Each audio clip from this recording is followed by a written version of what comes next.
Okay, welcome to Digital Vino again this week. This week I have a very cool guest, the rosé specialist, Elizabeth Gabay, which I'm very happy about. So welcome, Elizabeth. Thank you. So just a few things. If you want to ask any questions or make comments, you can do them on these pages like Great Fun Adventures or Wines with the live stream, and I will see them here on the back end. If you make comments on my personal page, I might not see it, but I will try and track it. And so welcome. Do you want to present yourself briefly? I mean, for those who might not know you, who you are and your background. Okay, it's always really embarrassing when people say, "Can you present yourself?" And you kind of think, "Well, I'm just me." So yeah, I'm a master of wine. I passed the exam 22 years ago, so it really does feel like it was a bit of another world, pre-social media, pre-internet. And all of that. And I moved to southeastern France, close to the Italian border, 18 years ago. And I think most of my working life has not necessarily followed the big businesses, but every time I've seen something that looks intriguing or interesting or slightly different, so wines of southern France, wines of Central Europe, looking at various places in Italy. And since 2016, increasingly looking at rosé, because little plug, in January 2018, I published this book on rosé. And that sort of rather changed my life. So I'm now a master of wine that specializes in rosé.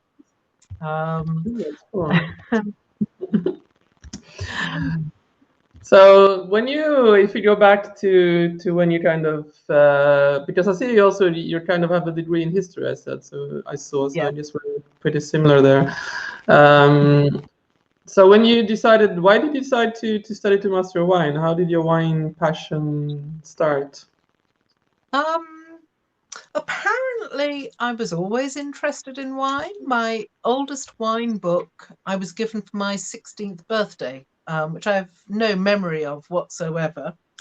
And as a history undergraduate, the thing that really interested me was economics, which is bizarre because I'm not a numbers person, but I always really, really liked how medieval economics would link with food and drink produced locally and how that altered the market.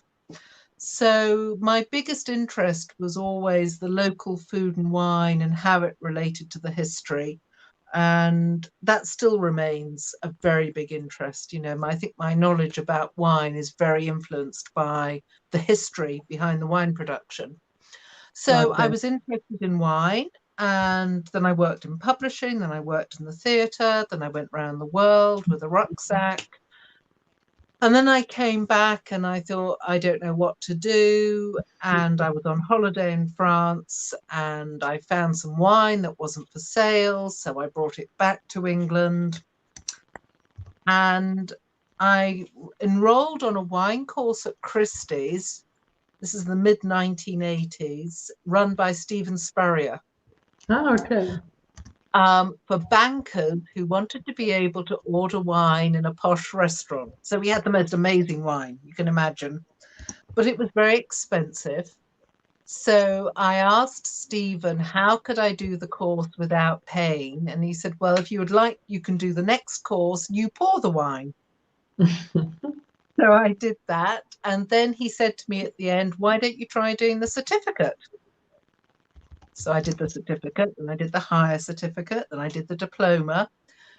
And back in 93, anyone could join the Master of Wine program.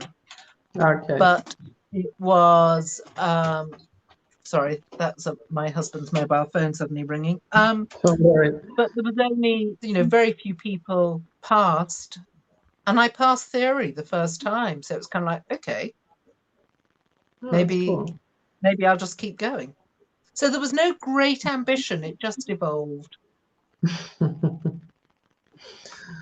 So when you say you could just join and or start, studying for the Master of Wine, so how do you see the changes in the last 20 years? I mean, how has the Master of Wine evolved? Because I guess when you did it, it was very, very small group still I who think there were about 200 of us, the first lecture, but it was very much the UK wine trade. So, we all knew each other. We were all involved in British wine importers, retailers.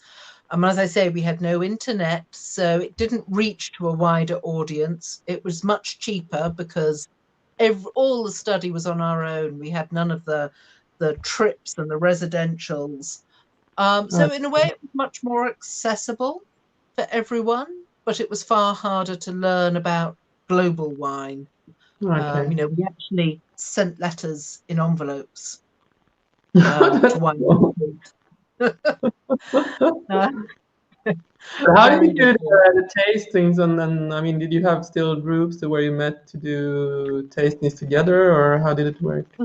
Yes, I mean, I remember there were quite a few tasting groups with people who would cycle round London to get to their tasting group before the working day started. But there were an enormous number of trade tastings. London in the 80s and 90s was, I think, as buzzy as New York is now. Every single night, every single day, you could go to tasting. It was buzzy. It was just really exciting. Okay. So basically, it has evolved. So I mean, now I guess it's much more difficult to. Well, I think you have to be introduced to start the program, also, and it's also, I guess, very much more expensive because you have to do a lot of traveling Well, I and think it changed in a number of ways. In that, what we found when I did it, as I say, there were like 200 people on the first day, and I think less than 10% qualified as Masters of Wine, which meant we had an enormous number of failures. So there was a negotiation with the Wine and Spirit Education Trust to make the diploma more difficult, to act as the bridge okay. to get to the Master of Wine. So the diploma now is like the equivalent of the first year Master of Wine as it was then. And Okay. so you have to be recommended, and now there's an exam to get on. I don't think it's more difficult in terms of level of exam. I think it's more difficult in that, I mean, when I took the tasting exam, you could do things like, if it's bad, it comes from Eastern Europe. If the white wine is water white and tastes of nothing, it's Italian. I mean, there were far more generalities. Whereas now I think the quality of wine globally is so Yeah, good. it's grown up. Yeah. That makes it, but the questions have changed. They've adapted for that. So, yeah, and now Italy's got its first Master of Wine. Yes, we got to know it when we were actually having our first day tasting in Bari. No, I'm really happy about that for Italy. They've been longing for a Yeah. Master of Wine for so long. Yeah. But And I think that makes it difficult doing it in a foreign language. yeah, I think mainly for Italians that were probably the main problem. Mm. But I guess he lives in the UK. I think he lives in London, so I guess he's also fairly young. So I guess he has an advantage. And Right. then he also comes from a wine family, so I guess that Okay. helps. It gets easier, yeah. So Lloyd is here. Lloyd is from, I think, from close to London. He's a wine lover who is checking in. So he says hello. And let's wait and see if there's any more comments coming in. So you said that you started out more with being an expert also on wines in Eastern Europe, and because I see you still do a lot of wine judging in Eastern Europe, and that you then came in to write about rosé wines. But you still do both parts? I mean, because I see you taste a lot of Blau, kind of all the Eastern European grape varieties. Yeah, I think so. I've been working in Hungarian wine for 14 years now, and so that was something that I was always very interested in, and love the wines of Hungary. And the past couple of years, doing a lot more work in Slovakia, and I think what is quite interesting, in a way, Central European wine and maybe also Eastern European, but I only really work with Central European wine, is there are a lot of similarities with rosé in that they're the wines that a lot of people tend to forget. I Yeah. was talking to a friend this morning, and I'm saying, well, if you work in Bordeaux or Burgundy or Tuscany or Piedmont or Champagne, and you write to a magazine editor and you say, I've got this wonderful article about wines from these areas, they'll sit up and go, fantastic. Whereas if I write and say, I've got a great idea for lesser known wines of Slovakia, you can see them go, really? So I feel I've often specialized in the wines that it really have a bit of a struggle getting heard about. So we met, when did we meet? 2 years ago? 3? I think it 3 was years 3 years ago, Yeah. 2018, I think. 2018, and we met at a rosé tasting, which was an amazing event.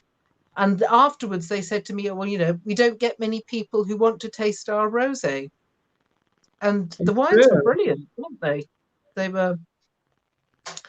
We They were having sat this in the discussion also rosé. now in last weekend because we went to see Botromagno, which they do a Nero di Troia rosé, and they used to make it in the classical Puglia style with a bit, darker color, which is typical for the Nero di Troia. And he then said that when they started to kind of market the rosé wines more, push it more in the US, all their kind of fellow wineries in other parts who had kind of lighter colored rosé wines sold like crazy, but they didn't sell anything because nobody bought their rosé wine. So I think they decided to just change the color. I mean, the wine is the same; it's just a lighter color. And then they started selling, and I think they have 2 other rosé wines too that they do more in classical Puglia style. So there was this discussion because some of the journalists said no, but you shouldn't do this because it's you should keep it as it is. And he says, yeah, but we also need to sell. I mean, if we don't sell, we can't make the rosé wine anyway. So I think they have a lot of problems with this because also the Nero di Troia, just as the Nero Amaro, I mean, the color is very much more intense and dark, and I don't know. Yeah. I mean, this is, you can hardly see the color. This is a Provence rosé, and I really, really strongly believe that this obsession with the pale color is wrong. Yeah, it's something I hear it over and over again. I hear people saying, if it's pale, it must be good.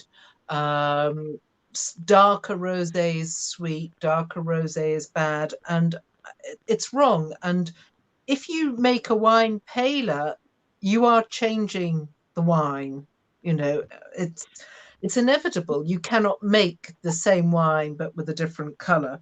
So somebody was asking me the other day, how can you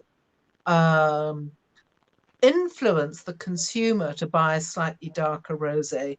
And actually, I was thinking these online chats are brilliant, because when I used to do live masterclasses, whether at Provine or Vinitaly or Wine Paris, I could have maybe a maximum of 60 people, if you're lucky, in the tasting room. Yeah, Normally a lot less for rosé. You go online, it's recorded, it can be seen over and over again. So the message is reaching a far bigger audience. So for me personally, promoting wines from lesser known regions or lesser known styles, COVID has been great. I'm just reaching so many more people. Yeah, no, I agree.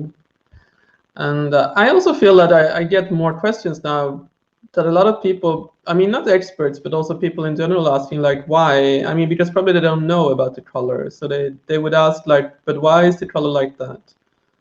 Somebody asked me that about the Abruzzo rosé, because of course Montepulciano also has a very, Yeah. very dark color. And somebody thought, but isn't that a red wine? I was like, no, it's not a red wine. It's a rosé wine. It's just that the color doesn't mean that it's, you know, it's bad. It's just like that. And then, so I do believe that it's just, you know, that people have to be informed about it. But then of course that takes time. So I don't know if a lot of So producer my want to. question is, when people say this, and you know, sort of with a historical hat on, I feel that the 19th century was when everyone, well, starting with the 18th century, was when people started to classify everything. Yeah. You know, plants are classified, what we eat is classified, even your china and your glassware. Hi. Massimiliano. Oh, congratulations, because aren't you now the president of the consortium? No, the Movimento Turismo Puglia. So Oh, it's the, okay. but it's Um, almost. and I think also this is true for rosé, and red and white wine. The 19th century started to classify wines specifically by color. And if you said to somebody, Yes. um, what is the difference between a red and a rosé and a white wine? Mm. And then you see, actually, people have to think about what is the difference. So if you add in orange wine, so you have white wine made as a red wine, so that it's orange. You have a red wine. What is the difference between red and rosé? So in the end, my conclusion was, and it's not 100%, a rosé is a wine that does not complete fermentation on the skin. Yeah. Because there are some rosés where they have partial fermentation on the skin. There are rosés made from red and white grapes. There are rosés with no fermentation on the skin. So personally, I think we should get rid of red, white, rosé as classification and just say wine. Yeah. No, I agree. Yeah. But Well, let's ask Massimiliano, because this was I mean, the, what is it called? The Disciotto Fanali. That's also have a bit darker color. So if you want to say something, Massimiliano, about your success of selling that wine, feel free to comment. But yeah, I agree. I mean, I think Mihaela is also here. I don't know if you know each other. Mihaela, she works for Wine Jump. no, From hi. Brindisi. Hello, and no, but I agree with the rosé wine, because I think there's a lot of really great rosé wines. Like also not only Puglia, of course, Puglia has both the Salento and the north, the Castel del Monte, but also Calabria makes a lot of good rosé wines, Yeah. which is also with a darker color. So I think there's a lot of things to taste, not only, well, also Abruzzo, of course, but Abruzzo might have a bit more, I don't know, a bit perhaps more branding, because the Montepulciano as a grape is very dark. So I don't know if they have managed But to there are kind of, an increasing amount that's being made very pale, which is, I think, yeah, losing the characteristic of the Chirasuolo, which I think is a bit of a shame. And also, I've just received from northern Spain, which is fairly similar. In the north, there were a lot of rosés that were much darker, and now there are producers, like you were saying, with the two bottles, the darker for the local market and the paler for the American market. yeah. And so one thing I do think about is if we tasted more rosé with black glasses. That would be Would we get a more honest approach of the wine? yeah. No, that would be a good idea actually to use that in tastings. So Angela is a friend of mine. She's in Florida, so she's half Italian. So she says she loves hearing about the rosé wine styles. So if anybody have any questions, feel free to ask them to Elizabeth today about rosé wine or anything else. So talking about different styles, can I just say, when I started writing the book, there was still very much this uncertainty by winemakers from not from Europe so much, but from New World countries. How do you make rosé? Which sounds sort of quite strange now because it's much more widely acknowledged. And in many countries, the rosé was just the byproduct of the red wine, which they bled off the juice to make a bigger red wine, Yeah. and then they would leave some residual sugar to cover the tannins, and it became this sort of very strange soup, really. And so I asked one winemaker, and I said, "Well, how did you make your rosé?" And he said, "Well, I bought a bottle of Provence rosé, which is totally different to anything I had ever tasted before.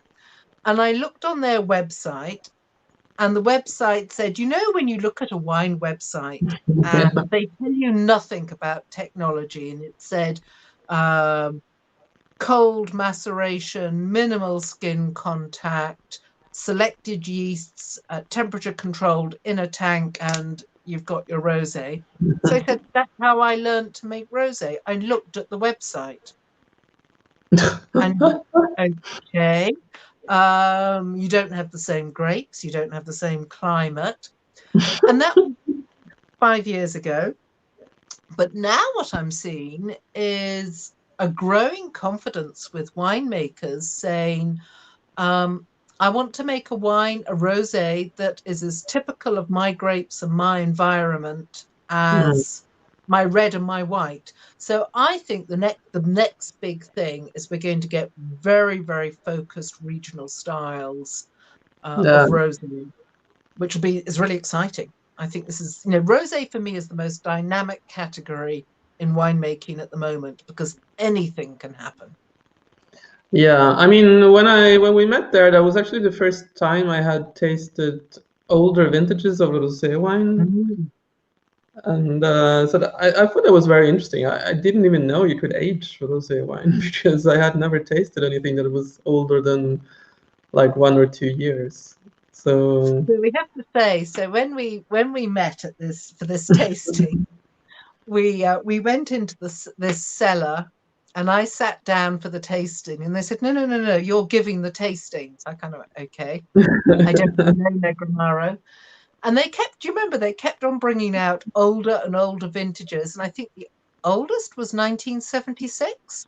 Was that yeah, right? I think so. Yeah, that they stored in Made the in a garage, somebody's garage, and it was fantastic. It was just like this, Negramaro can age. It's absolutely amazing. And I think we all walked out going, wow. It was because an I thought like impressive thing. no, it could be undrinkable, but then it was like totally amazing. Yeah. Like, So and I just got invited via Massimiliano like 2 days before because I was in Lecce, and he said, "No, no, you have to come, you have to come." I was like, okay. So I wasn't really supposed to be there, so I just kind of,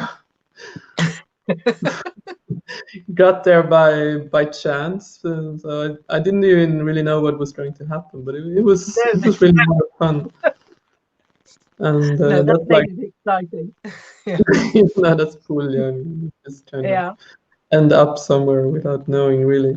But yeah, I mean, I think also like the tasting in the piazza was interesting because there were so many different styles and shapes of rosé wine, which was also interesting, like from the more international to the more local to the more.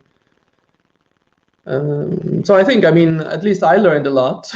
I mean, from that I tasting. would almost say, and I say this quite often with my students, because especially, you know, Master of Wine students as well, they're constantly learning the facts and the details.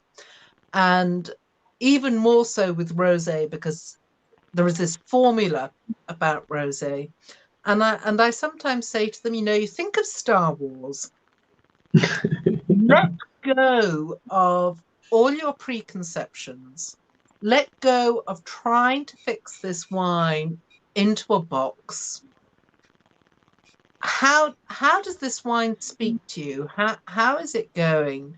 How is it, you know, whether it's an oaked rosé or a rosé as Emiliano does in Acacia, or whether it's in Amphora, or whether it's an old vintage.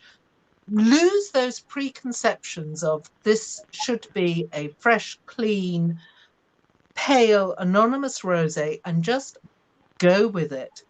And I've tasted the most utterly bizarre rosés that are just exciting because they are creative, and it's wine as a work of art and not as a commercial product. And okay, I'm not selling the wine. That's a big difference. That is true. It's true. And selling is quite different. And this is one problem I think we have with COVID and no restaurants, because sommeliers were that link to being able to say to the consumer, you have this dish and this really strange rosé that's dark and aged and funky. This will go with your food. And hi, Evelyn. And I think that makes it really, that is something we really miss.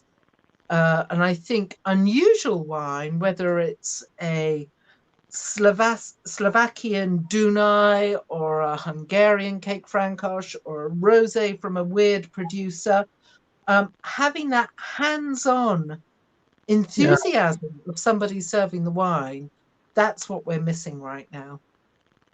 Yeah, no, I agree. It's a bit difficult to. I mean, it's good to educate online, but it's difficult to have the more practical and to just kind of stumble upon a wine and taste it and then kind of understand.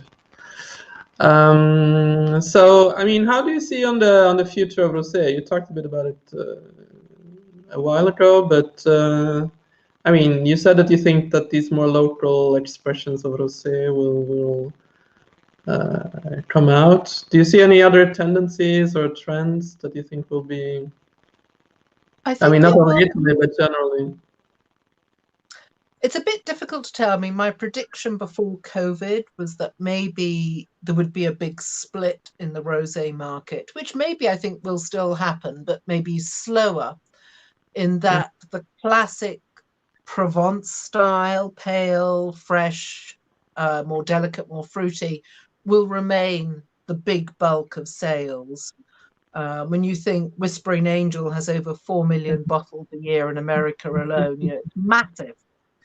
And I think the divide will be this bulk of the sales, whether it's in cans or bag and box. And then what I'm hoping and what I'm interested in is the niche rosé. In fact, I'm thinking of another book called Extreme Rosé. You know, high altitude, or anything really extreme, because I feel the bulk rosé is possibly just a trend. You know, it's prosecco, rosé, beer. It's a sort of mass market thing, and it might not last. I don't know what the next big trend will be, but rosé for me has to grow up and become an adult wine, and develop that way. No, that's true. I agree. So, do you have any favorite lately that you've tasted? I mean, that you think have is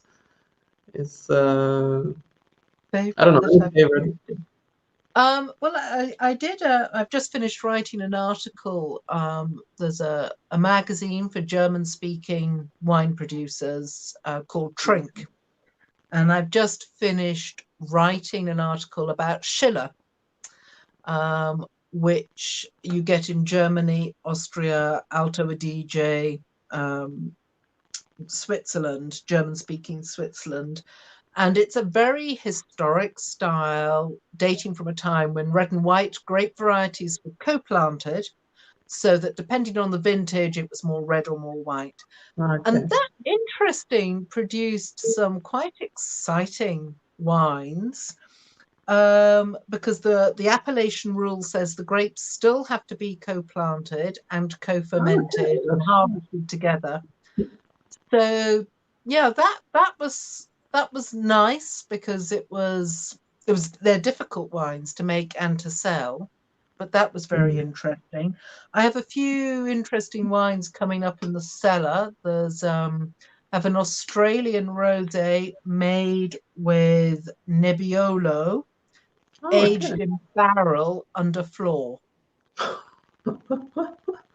That's interesting. Yeah.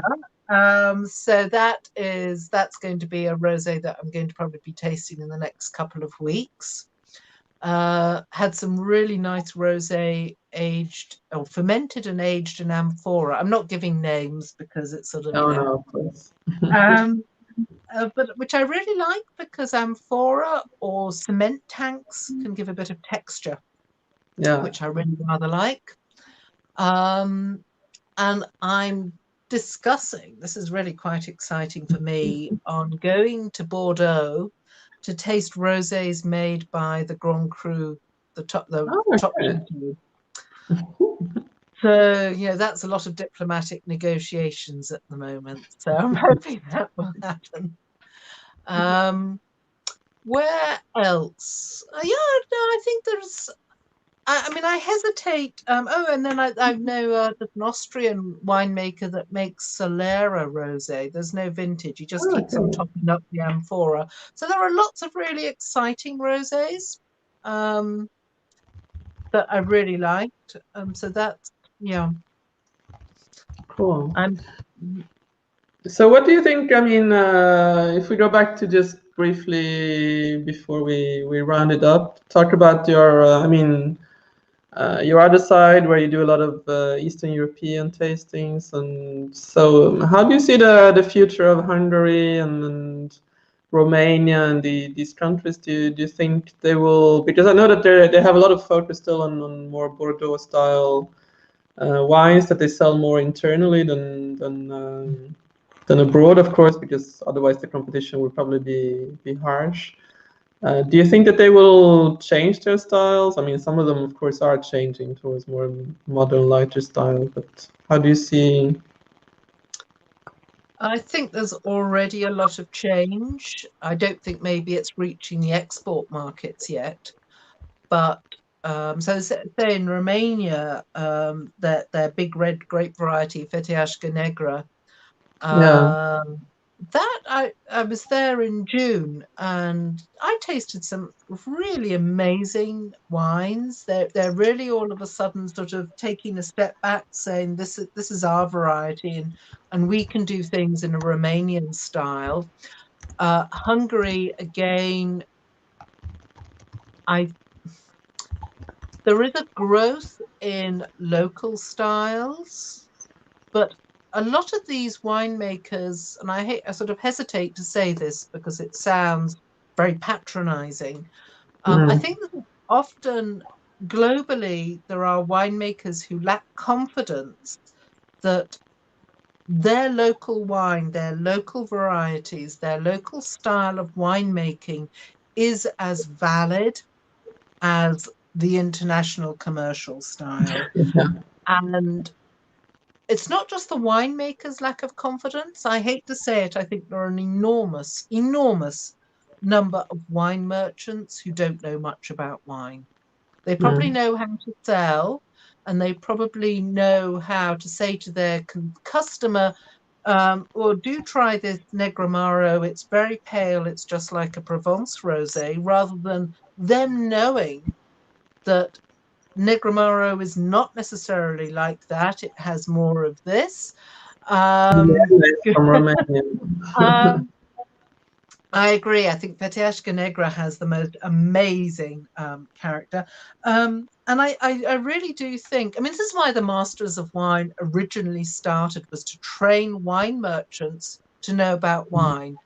And you look at it, you can see on social media, anybody can set up a shop to sell wine, but it needs it does take knowledge to be able to convince a consumer that this great variety that you cannot pronounce, that you do not understand, is worthwhile looking for. If I went down to my local wine shop and I said, well, you know, okay, let's talk about Peteasca Negra from Romania. And they're kind of going, well, what does it taste like? What am I looking for? And we really, and I know one of the things that made rosé popular was that the idea was that a consumer did not need to be educated, which is great for bulk rosé.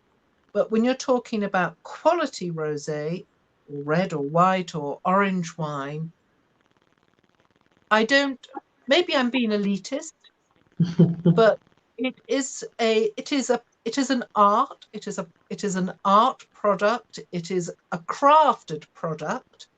Why should we not learn about what the wine is? No, I agree.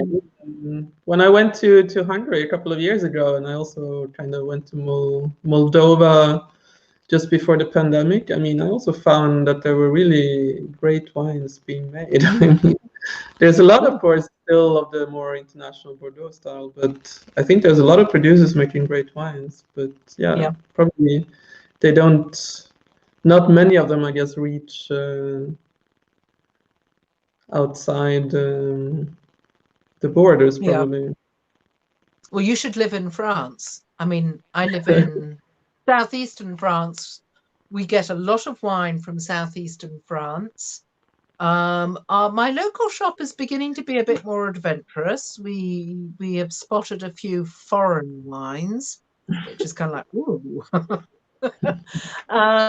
But it is not easy. It's not like living in a capital city where there is so much wine from around the world available. Well, it's the same here. I mean, it's perhaps if you're in Milan, I guess you have a bit more choices. But I mean, here in Florence, it's not that easy. You can find French wines and some other, how to say, sporadic things, but you don't really find much from Eastern Europe. So yeah. So yeah, I mean, it's even New World wines. I mean, a lot of people say to me, "Have you tasted this amazing wine from California?" And I go, "No, it just doesn't leave California. It's there, and I've read about it. No, I've never tasted it."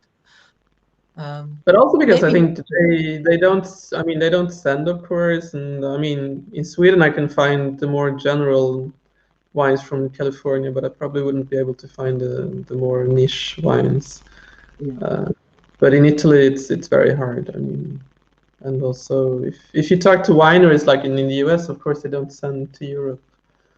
No, well they sell everything locally. They don't need to. Yeah. It's quite expensive. Yeah. So yeah, I think we think the wine trade is global, but maybe not as global as we would like to think. No. Well, let's hope it can change. I mean, that we can get to taste a bit more diversified selection of wines, but I guess it will take a while still before it's going to happen. Can I ask a question of people listening? How have people found, if anyone's done these tastings with mini bottles, how do people find that? Let's see if somebody who is listening here, what do you think about the mini bottles? Feel free to write your comments below. I think it's going to be a good thing. I mean, I know that one of the wineries I helped, they're starting to do to test these smaller bottles now, because obviously it's very difficult to send wines to the US, for example, to have tasted, because it's very expensive and it's very and you would have to send 2 bottles of each, of course, because in case they would be the corked or not. So I think you can. Evelyn says she's never done it. Yeah. Um, I mean, there are different sizes. There was the Valpolicella conference, was it last week? And the size of yeah, the bottles was like 2 milliliters or something, one little sip, yeah. which to me was too small. Okay, Mihaela says that they used them for the WSET courses online. Was it good, Mihaela? Did you think it helped? Yeah, because some say that they're afraid of the quality when the wine arrives, if it maintains the stability. I don't know. I think it depends on whether the gas you use. I mean, we tried some with different gases when closing the bottle, and some were more closed fruit, and some were more open. Okay. So there is very much a quality issue, I think. Yeah, I think it depends also who you choose as a.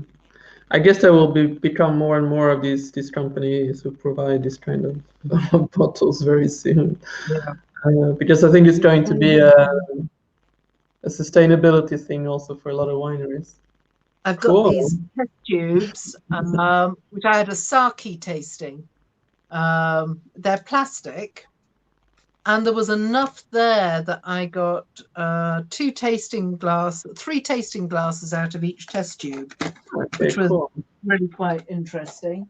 And then I've got some other small. I'm keeping them just because I'm curious as to the impact of the size on the wine. Yeah, I don't know. There don't seem to be any more comments. But yeah, I'm also curious to do a first. I haven't done a tasting where they have sent me these mini bottles yet, but I'm very curious to do it. Yeah, she says yes, of course. The wines are closed under pressure. Yeah. Yeah. So I think we learned a lot today about you and also about rosé wines. So I don't know if there's not any more questions. Do you have anything you want to add that you think people should know about you? I put a link to your website, so if anybody wants to contact you, they can do so. Fantastic. I don't think so. I think I'm probably just trying not to be too revolutionary and looking at doing different things. Looking forward to being able to travel again. Yes, he was actually really energetic. He felt a lot of energy just to be away for 3 days in a different region. It felt almost not real, but it was very nice. So I'm also very looking forward. So Angela says thank you both.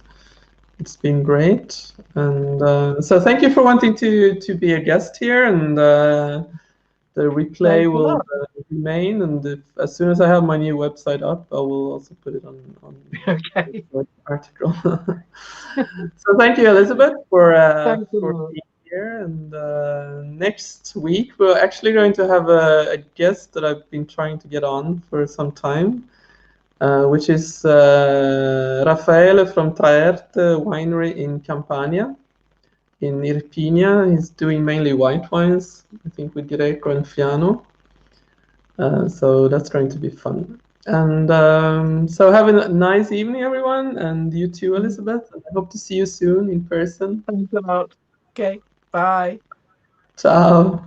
Yeah.